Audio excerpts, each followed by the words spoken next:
got 1.5 million rand budget and you're looking for a comfortable, luxurious and good looking family SUV that makes you feel like you have made it, well, I think this might be for you. This is the 2026 Volvo XC60, an SUV that has marked Volvo's reputation in the SUV game, and I think it doesn't need any introduction, but let me introduce you to the latest iteration of the XC60. What you see here is a much more refined and grown-up product.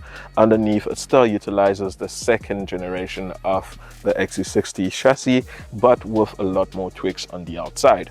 As you can see, they still retain these beautiful tall Hummer style LED headlight with daytime running light here.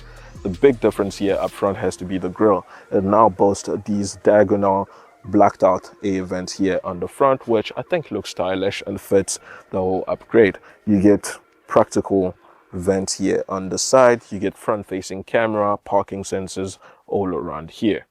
In this new XC60, Volvo has still retained the same engine lineup they've offered in the past. So you get the option of two engines, a B5 and T8.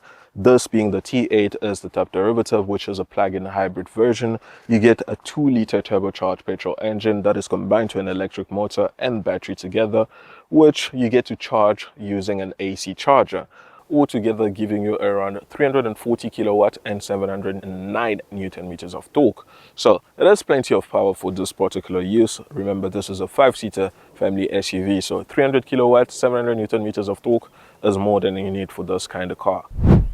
At the back, it's still the same old design. Beautiful looking, I have to say. You get LED tail light and you also get a fully electric tailgate. This being the XC60, you get adaptive suspension, which are hair suspension, and you get to do cool things like this. You get to lift and lower your suspension, which apparently can help you to load in things quite easily. And yes, you get a very practical boot space here, which is rated at around 435 liters of boot capacity, where you can take your family on a road trip and they'll have enough space to, probably put a medium-sized suitcase for everyone here and throw in a duffel bag or whatnot, so it should be good.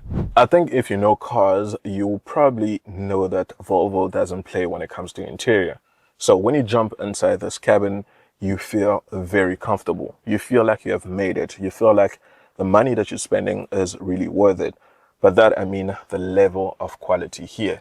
You get a lot of leather trim all around here. You get real woods, which a lot of manufacturers play when it comes to that. They give you some of those fake laminated things, and yeah, it just doesn't feel the same. So sometimes I feel like Volvo play in a league of its own because, the quality is just too up notch. So you get leather up steering wheel, which we have seen before, good physical button, none of that Gen Z competitive touchscreen and what. So it's pretty good to have this. So everything here feels very well tied in, very well put together, no squeak, no rattles, and you get this small center console here, nice gear knob here to start and switch off your car, and the pièce de résistance, as the French like to say it, a beautiful crystal gear knob here, which looks pretty good, lights up at night, gives it a sense of, luxurious, that money. So one of the biggest upgrade of this new XC60 has to be this portrait screen here. Yes, it starts to look, like Gen Z's again, tablets and whatnot. So you get a 10.2 inch display here, which is compatible with Apple CarPlay and Android Auto, sadly wired. So you have to use your USB cable to be able to connect. Speaking of USB cable, you get two USB Type-C port here, which one is actually currently occupied by the modem, which is one of the packages that you get from Volvo South Africa.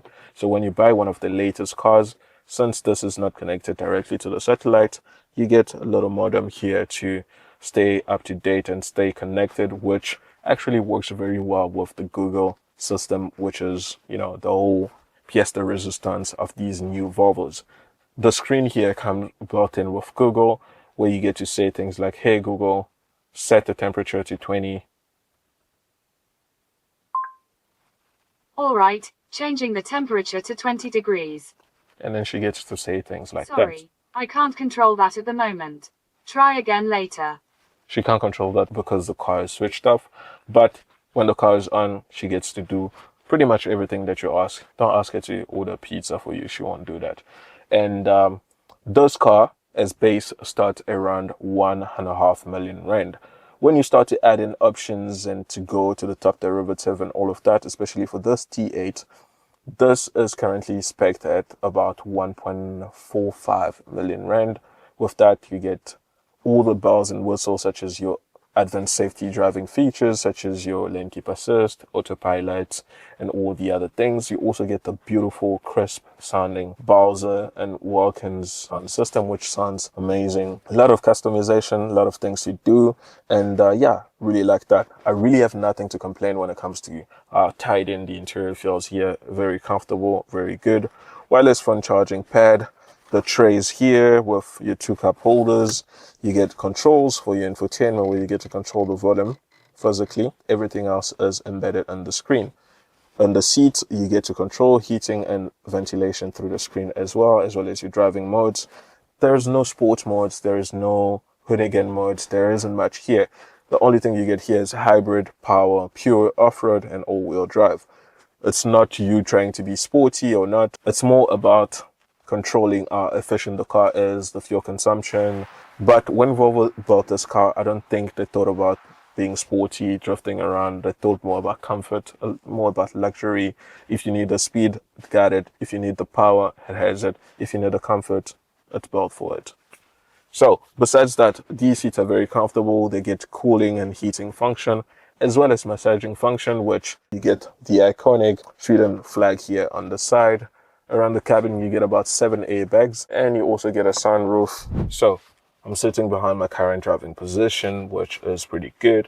I get decent knee room, good leg room, headroom, plenty of that, and very comfortable. You get a armrest here on the door, which is very comfortable and padded with this soft touch material. These rear seats actually get heated function for these side passengers. Sadly, in the middle here, you have to stay cold. And you get this raised transmission tunnel, because remember, this is an all-wheel drive. 12-volt power socket here, 2 USB Type-C port. And when you pull this, you have your 2 cup holders here. You also get ISO charge fix anchorage point, and these headrests get to tilt somehow with the button there. What more to ask for? Pretty comfortable. I'll say you can put in 2 adults here very comfortably. You could squeeze 3, but the third one will have to sit either like a depth of feet on each side, or have to put it up here, and seems a little bit tight to put your feet up here, but yes, it's pretty comfortable and pretty good. If we're being honest, there isn't really anything to complain about when it comes to its mechanical ability. The 2-liter petrol engine combined with this 8-speed automatic transmission works perfectly fine. I mean, the 8-speed transmission shift very good. I don't think you need to controlling the gears or whatnot, but hey, if you ever wanted to be to feel a bit sporty, you can use the sequential like way to shift.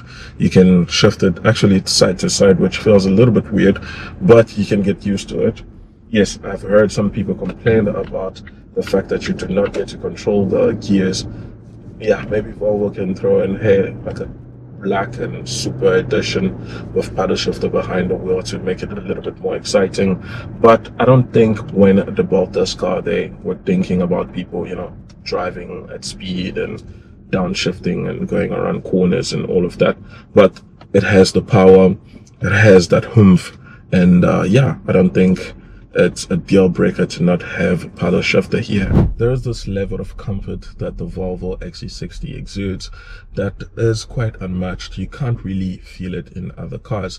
You feel very comfortable, very safe, and you don't feel like you're showing off because the look is very subtle.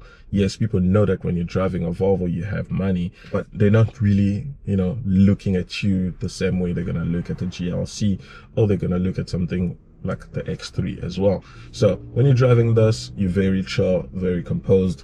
Cabin is very good, very quiet. It's double glazed windows, so you get good sun insulation inside the cabin. The seats are comfortable, the steering's comfortable. You get to set it up in 2 different modes. There's soft and firm. I prefer it in firm, so it gives you a little bit of that weight and feeling like you're driving something sporty. In terms of fuel consumption and energy consumption, Volvo claims that this T8 plug-in hybrid can average around 1.8 liters per 100 kilometers. I am not sure if that is realistic, as I haven't been able to achieve any of that.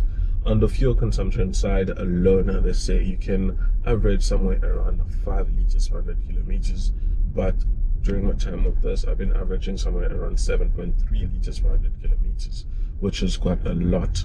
Yes, the petrol engine isn't really the most frugal thing, but here with this 2-liter turbocharged plug-in hybrid, you might get a total of probably 600 kilometers of driving range. Yes, it's not a lot compared to when they still had the diesel derivative, but I think it works. My grime though is that the electric battery isn't that big. I mean, I wish it was a little bit bigger to improve the driving range, but I think it works if you drive it in a city. And when you want to drive it on a road trip, you can always stop at petrol station. That's a good thing about having a plug-in hybrid. Petrol station are within reach, so you can stop, top up, and have all of that. Would I recommend getting the Volvo XC60? Yes, definitely. If you're looking for a comfortable, luxurious family SUV that doesn't attract so much attention but still retains that look, you know, of being well off, I'm pretty sure that this is the right option for you. It covers everything: your safety, your comfort, your, I don't know, performance. It has it as well, although it's not made to be a performance car. It got that. And the 2-liter petrol engine get quite raspy a bit, especially when the battery is completely off. You get to hear a little bit of rumble, a little bit of you know, grounding noises, which, yeah, can be quite a bit exciting.